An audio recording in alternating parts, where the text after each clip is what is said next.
इस वीडियो में हम बात करने जा रहे हैं लिटरेचर रिव्यू के बारे में। एक इजी सा इंटरेस्टिंग सा कंसेप्ट है, तो चलिए स्टार्ट करते हैं अपनी वीडियो। डेफिनेशन हम पढ़ते हैं। अ literature review is an overview of the previously publish works on a specific topic. ठीक है, क्या मतलब हुआ कि आप जो हैं लिटरेचर रिव्यू, पहली बात तो ये है कि लिटरेचर रिव्यू यूज़ कहाँ पे होता है।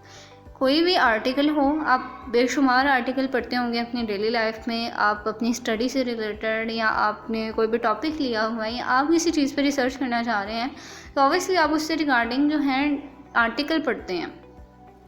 उन आर्टिकल में एक टॉपिक होता है जिसके पूरा 1 2 3 पैराग्राफ भी समटाइम हो जाते हैं, 2 भी हो जाते हैं।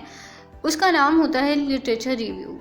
अब उस सेक्शन में होता क्या है बेसिकली, वो ये होता है कि आपने जितने भी प्रीवियसली वर्क होते हैं उनका ओवरव्यू होता है। फॉर एग्ज़ाम्पल, मैं रिसर्च करना जा रही हूँ लैंग्वेज एंड जेंडर के बारे में, ये मेरा एक टॉपिक है। ठीक है, अब मैं क्या करूँगी कि गूगल स्कॉलर पे जाके लिख रही हूँ लैंग्वेज एंड जेंडर। अब उससे रिगार्डिंग जितने भी आर्टिकल आ रहे हैं मैं उनको पढ़ रही हूँ।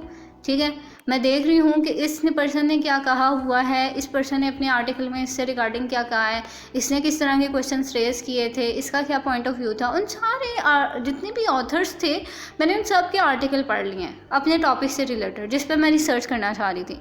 अब मैंने जो लिटरेचर रिव्यू लिखना है अपना, मैं बताऊँगी कि मेरा ये जो टॉपिक है लैंग्वेज एंड जेंडर, इससे रिगार्डिंग और भी बहुत से लोगों जो हैं अपने ओपिनियन दे चुके हैं।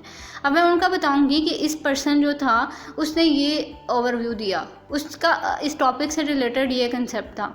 किसी और पर्सन के बारे में जो मैंने दूसरा आर्टिकल पढ़ा हुआ था, साथ मैंने उसी पैराग्राफ में बता दिया कि इस पर्सन ने इसको इस पॉइंट ऑफ व्यू से देखा हुआ है, इसने इस पे इस तरह से रिसर्च की हुई है, इसका ये ओपिनियन था इस टॉपिक के बारे में। यानी डिफरेंट जितने भी लोग थे हैं पहले से जो आर्टिकल लिख चुके हैं, मैंने उनका आइडियाज़ जो हैं अपने लिटरेचर रिव्यू में बताना है, उनका रेफरेंस देना है। और लिटरेचर रिव्यू में आपको कोट करना लाजमी होता है कि कहीं से भी आपने किसी की भी इंफॉर्मेशन ली है तो साथ आप बाकायदा रेफरेंस देंगे, साथ उसको पैराफ्रेज भी कर सकते हैं लेकिन रेफरेंस के साथ कि उस पर्सन का ये आइडिया था। तो जितने भी प्रीवियसली वर्क जो हैं इससे रिगार्डिंग पब्लिश हो चुके हैं उन सब का आपने ओवरव्यू बताना होता है।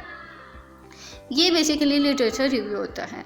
आई होप कि आपको समझ आ गई होगी, लेकिन अगर आपका इससे रिगार्डिंग कोई भी क्वेश्चन है, आप कुछ भी शेयर करना चाहते हैं, मुझे कमेंट सेक्शन में बताएं। अपना और अपने प्यारों का बहुत सा ख्याल रखिएगा। मिलते हैं नेक्स्ट वीडियो में।